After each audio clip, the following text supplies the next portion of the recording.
Haiti's crisis isn't new, but the scale of gang violence today is staggering. Armed groups control roughly 90% of Port-au-Prince, and the numbers are horrifying. Over 5,600 lives lost in 2024 alone, and more than 1 million people displaced. So, how did it get this bad? For decades, Haitian politicians used gangs to cling to power. But things spiraled after President Jovenel Moïse was assassinated in 2021. His rule was controversial, accused of corruption, governing by decree, and backed by the US. But his murder, carried out by foreign mercenaries, left a power vacuum. Gangs seized control, ports, airports, even police stations, funded by smuggled weapons, mostly from the US.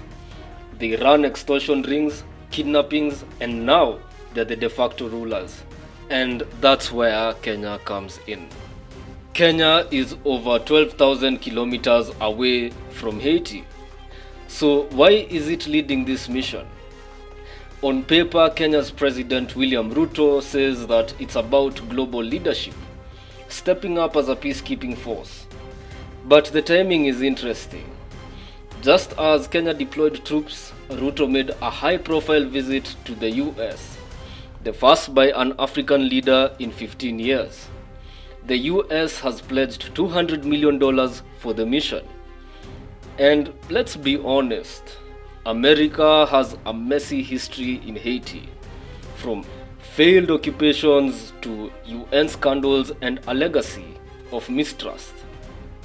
Sending Kenyan forces lets the US support Haiti indirectly without the political backlash. Then there's the money.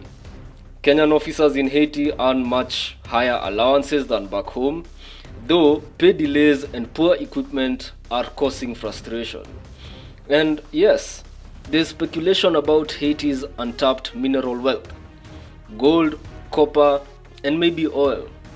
But there's no solid proof that this is a resource grab yet. The crisis seems more about local power struggles, with outsiders adding layers of complexity.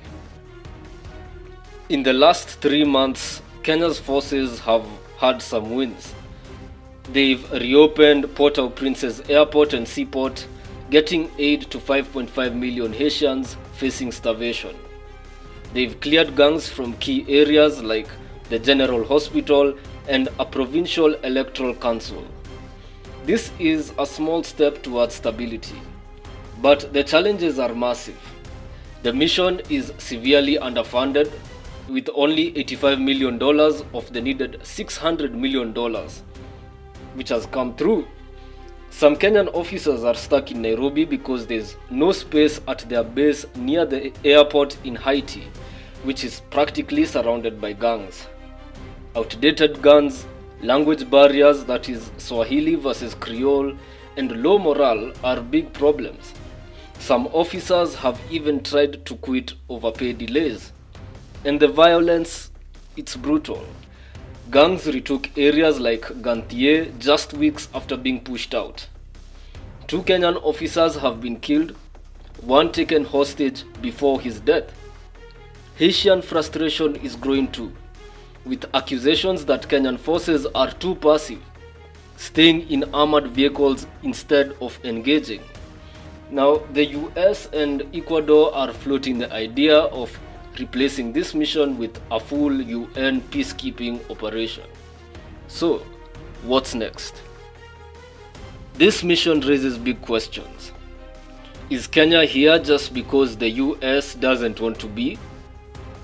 Is there a hidden economic agenda, or is this purely about stabilizing Haiti?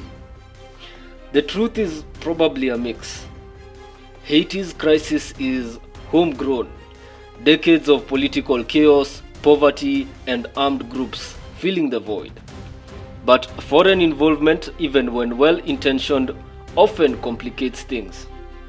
Right now, Kenya's mission is balancing small wins against huge risks. More funding, better coordination, and addressing safety concerns are critical.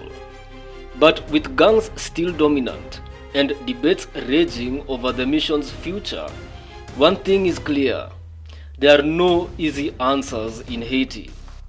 As of August 2025, this remains a high-stakes gamble, with Haitian lives and Kenya's reputation on the line. What do you think?